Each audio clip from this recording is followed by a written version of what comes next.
திங்கட்கிழமை புதிய வாரத்தின் ஆசீர்வாத ஜெபம். அன்புள்ள பரலோக பிதாவே, இந்த புதிய வாரத்தின் முதல் நாளுக்காகவும் ஆசீர்வதிக்கப்பட்ட இந்த திங்கட்கிழமை காலை வேளைக்காகவும் உமக்கு கோடி ஸ்தோத்திரம். கடந்த வாரம் முழுவதும் எங்களை பாதுகாத்து ஒரு புதிய வாரத்திற்குள் எங்களை கூட்டி வந்த உம்முடைய கிருபைக்காக நன்றி செலுத்துகிறோம். ஆண்டவரே, இந்த வாரம் முழுவதும் நாங்கள் செய்யவிருக்கும் ஒவ்வொரு காரியத்தையும் உம்முடைய கரங்களில் ஒப்படைக்கிறோம். நீ கையிட்டு செய்கிற வேலைகளை எல்லாம் கர்த்தர் ஆசீர்வதிப்பார் என்ற வசனத்தின்படி இன்று நாங்கள் தொடங்குகிற வேலைகள், தொழில்கள் மற்றும் புதிய முயற்சிகள் அனைத்திலும் ஒரு மேன்மையான உயர்வை தாரும். தடைகள் அனைத்தையும் நீக்கி வாசல்களை திறந்துவிடும். பணியிடங்களில் எங்களுக்கு நல்ல ஞானத்தையும் சக ஊழியர்களிடம் நற்பெயரையும் கட்டளையிடும். சோம்பலையும் சோர்வையும் நீக்கி சுறுசுறுப்போடு செயல்பட உதவி செய்யும்.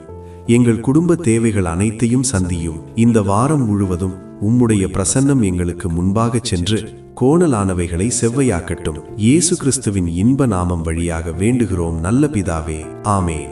இன்றைய வெற்றி வாக்குத்தத்தம். நீ செய்கிற உன் வேலைகளை எல்லாம் கர்த்தருக்கு ஒப்புவி, அப்பொழுது உன் யோசனைகள் உறுதிப்படும். நீதிமொழிகள் 16வது அதிகாரம் 3வது வசனம். இன்று உங்கள் திட்டங்களை இறைவனிடம் சொல்லித் தொடங்குங்கள்.